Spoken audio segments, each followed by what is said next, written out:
Hi, this is Matt Rouge along with J.B. Symons, whose beautiful face you see on the cover of our book, Getting to Why, a Practical Guide to Finding Your Highest Purpose. We're going through each of the chapters so you get more out of them, understand them better, and can implement their wisdom, J.B.'s wisdom in your life a little bit better. And we're on chapter 4, the 7 areas of life. This is a great tool.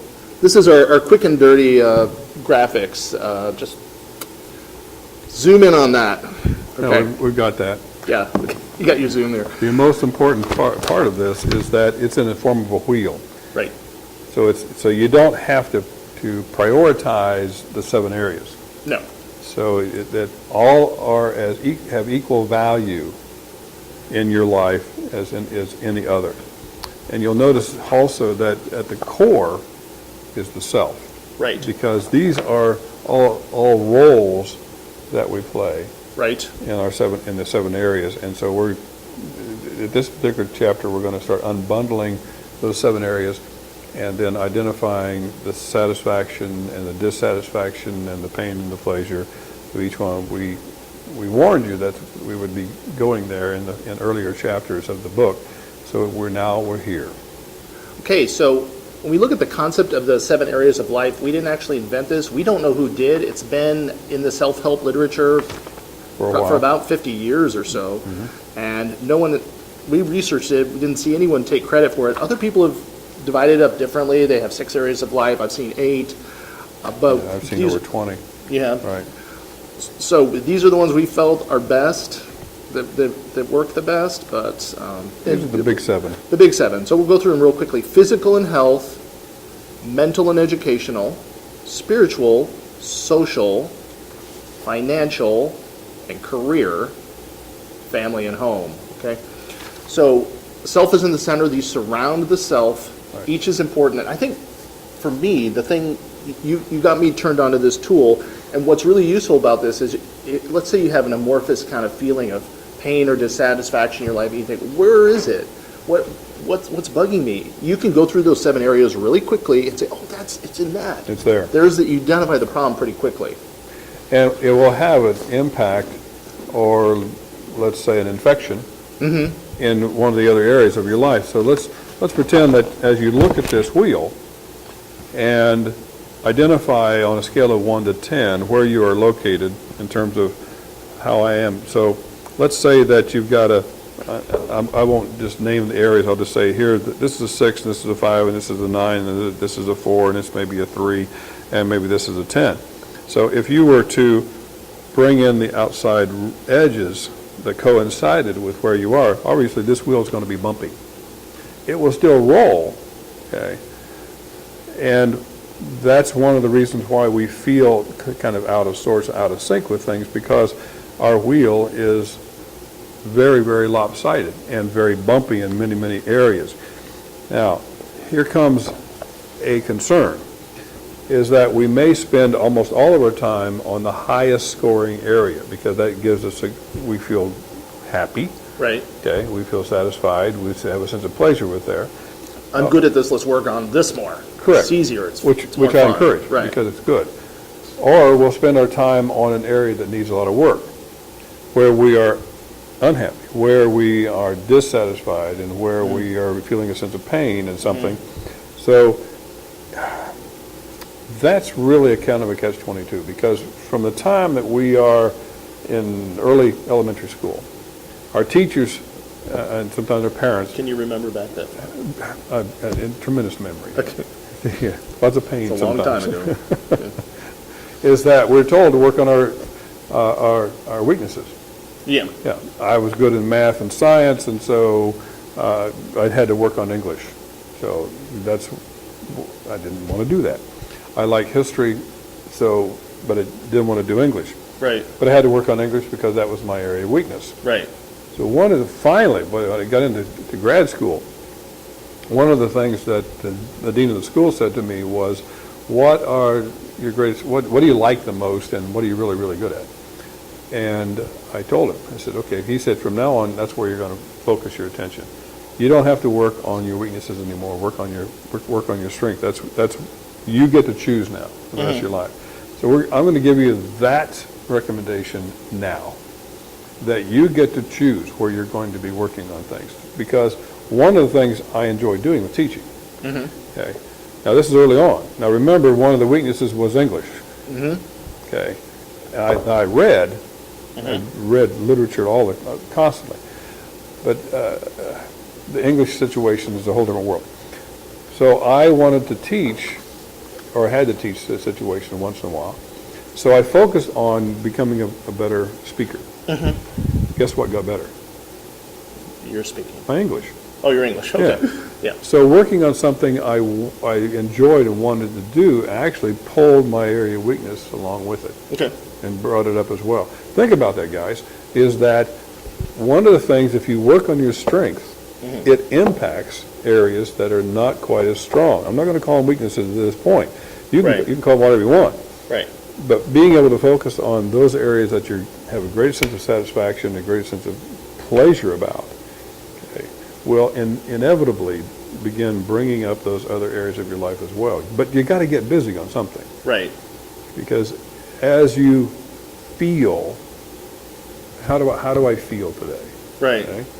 And what's pulling me down or what's bringing me up? Right. Okay, this morning I asked you how you feel, and you said, I feel great, fantastic. I did. I still do. Thank you. And I was suspicious. So what have you been up to? So, right. So I am proud that even though I'm getting close to 100 years old, I am in good shape, and that I enjoy life. I don't have a lot of aches and pains, and that you're well preserved. I don't. Yes, and the more scotch I drink, the more preservation I will have. Pickles the entire body. The purpose of I used to not enjoy working out because I had a job as working on the farm that caused me to work out. Right.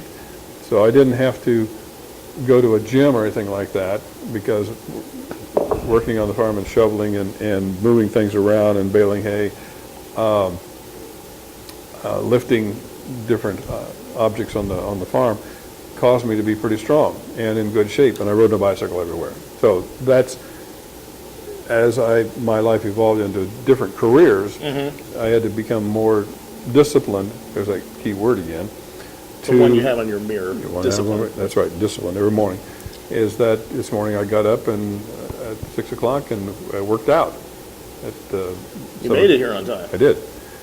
And so that I enjoy that, but I have a personal trainer, and there's a reason behind it. You worked out before you came here? Yes. Good. There's a reason for that, because I am accountable to that trainer. He goes into the gym where we're going to be working, and he's expecting me to be there. And that's the way, that helps me in my discipline to get up and go and make those kind of things happen. So in your physical and health area, you have an accountability partner, so to speak.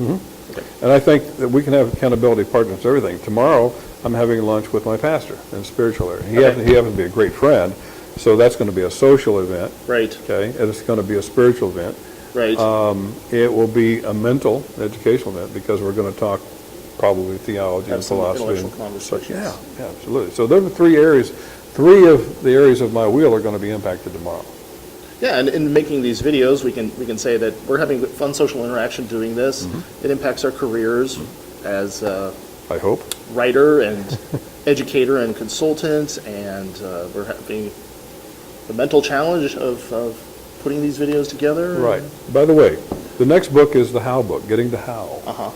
And I hope that maybe doing some of these videos will create a clamor for getting us. Exactly. So please like getting the How book done. Please like the video. It helps us write.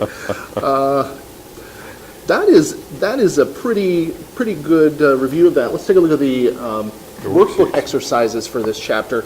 We have things a little bit different about Getting to Wise. There is a workbook for every workbook section for every single chapter. Helps you internalize the content and implement it in your own life.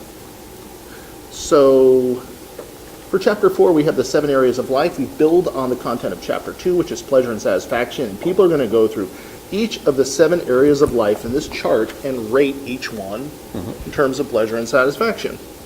Each one's a role, And that's going to be covered in the next video, next chapter 5. And I'll just give you a hint right now. Not get trapped in the role. That's one of the reasons why the self is at the center. Those areas of our life are roles that we play. Is that who we are at the center of our life, the core person, okay? If you're going to evaluate that, it's always a 10 on a 10 scale. Right. We don't rate ourselves based upon the role that we play. And Your value does not change. That's going to be covered in the next chapter, but I want to give you a hint that many times we rate ourselves by the role that we play. So someone may be going through bankruptcy, that's one of the financial components of our wheel. Then I'm a terrible person. So I'm a terrible person, that's right. I'm a 2 in financial, so I must be a 2 in myself. Right. Wrong. Absolutely wrong. No. You never devalue yourself. You're always a 10. Your potentiality is always 10. Okay? Okay. Then on the next page, for each of the areas of life, we have in what quadrant am I located in each of the 7 areas, and why did I score myself as I did? The quadrants are explained in chapter 2, and you just go through here, and it gives you a quick reality check on where you're at in each of the 7 areas of life. Right. How can I get to the upper right quadrant in each of those areas? And just doing this, reading this chapter and just doing this exercise, I think will illuminate a lot of issues, a lot of good things for a lot of people. Back to internalization, putting it together and putting it to use. That's our goal. Right. Well, I hope this video has been helpful and enjoyable to you. If so, please hit the like button. We really appreciate that. Please subscribe to JB's channel. And thank you very much. We'll see you in the next video. GettingToWhy.com.